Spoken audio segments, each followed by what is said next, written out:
Question number 7 काफी important है ये। हमें सॉल्व करना है इस लीनियर इक्वेशन को यूजिंग मैट्रिक्स मेथड। ठीक है, हमें इस x और y की वैल्यू फाइंड करनी है, बस इतना करना है। और करेंगे कैसे वो देखो। ये बात तो हम जानते हैं कि ax इक्वल b के फॉर्म में हम इस इक्वेशन को लिख सकते हैं, है ना, जो कि मैंने लिखा भी है यहाँ पे। मैट्रिक्स a x और b जानते हैं हम इस बात को। इसमें अगर हम ए इनवर्स बोथ साइड मल्टीप्लाई करें, ठीक है, चलो मैं यहाँ पे कर देता हूँ। A X equal to B, ये बात हम सब जानते हैं। अगर मैं A inverse both side multiply करता हूं तो मुझे क्या मिलेगा? A inverse into A X equal to में ए इनवर्स इंटू बी, है ना, एक ही बात है। ए इनवर्स इंटू ए क्या होता है? कोई मैट्रिक्स और उसका इनवर्स जब भी मल्टीप्लाई में होते हैं तब हमें आई मिलता है, identity matrix. Into X equal to में ए इनवर्स इंटू बी। और हम जानते हैं कि I into X identity matrix into कोई भी मैट्रिक्स हमें वही मैट्रिक्स मिल जाता है, तो हमें एक्स मिल जाएगा इक्वल टू में ए इनवर्स इंटू बी। तो ये ऐसे आया है, ठीक है, हमने इसका प्रूफ भी देख लिया। अब हमें निकालना क्या है? एक्स की वैल्यू निकालनी है। एक्स क्या है? कैपिटल एक्स, ये जिसकी वैल्यू एक्स और वाई मिलने वाला है मैट्रिक्स के अंदर। कैसे आएगा ये? ए इनवर्स इंटू बी, है ना। ए इनवर्स कैसे निकलता है? ए इनवर्स इक्वल होता है हमारा 1 upon determinant of A into adjoint of A के। तो हमें पहले ये निकालना होगा, उसके बाद हमें ये निकालना होगा, जिससे हम ये निकालेंगे और इसमें पुट करके हम x की वैल्यू निकाल लेंगे। x हमारा मैट्रिक्स है ये वाला, ठीक है। तो करते हैं, तो पहले हमें क्या निकालना है? a inverse. तो इसकी वैल्यू क्या आने वाली है? 1 upon determinant of a into adjoint of a। और डिटरमिनेंट ऑफ a क्या आने वाला है? करो भाई मल्टीप्लाई, 5 इंटू 3 15 माइनस 2 इंटू 7 14, तो 1 आने वाला है। अब एडजॉइंट ऑफ ए की बात करते हैं।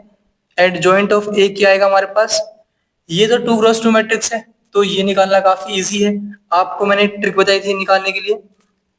इस डायगोनल के एलिमेंट्स को 5 और 3 को इंटरचेंज कर दो, तो यहाँ पे 3 आ गया, यहाँ पे 5 आ गया, ठीक है। और इस डायगोनल के एलिमेंट्स को माइनस से मल्टीप्लाई कर दो, तो यहाँ पे 2 है, -2 आ जाएगा।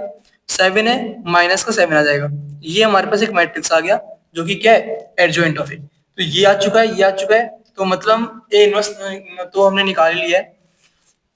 तो हमारा ए इनवर्स क्या आने वाला है? ए इनवर्स इक्वल टू में क्या आता है? 1 अपॉन डिटरमिनेंट ऑफ ए, मतलब 1 अपॉन 1 इंटू एडजॉइंट ऑफ ए, जो कि हमारे पास क्या है? 3 माइनस का 2 माइनस का 7 और 5। ये हमारे पास आ चुका है ए इनवर्स की वैल्यू, जो कि हमें इसमें पुट करना है। तो पुट करते हैं और आंसर निकालते हैं। x equal A inverse into B.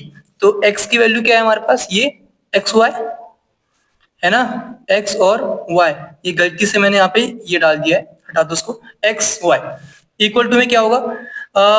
A inverse, जिसकी वैल्यू आई है हमारे पास ये 3 माइनस का 2 माइनस का 7 और 5 इंटू बी। बी क्या है हमारे पास? 4 एंड 5, 4 और 5 मल्टीप्लाई करो इसे, तो हमें x और y की वैल्यू मिल जाएगी। मल्टीप्लाई करने पे क्या मिलने वाला है?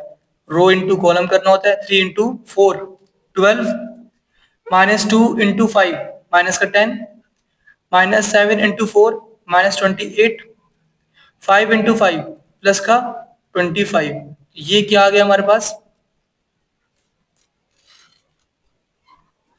एक्स वाई इक्वल टू में माइनस नहीं प्लस का 2 और 3।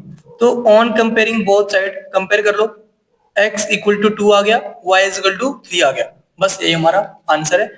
ऑन कंपेयरिंग बोथ साइड हमें क्या मिल गया? x इक्वल टू में 2 एंड y इज इक्वल, तो हमें क्या मिल गया?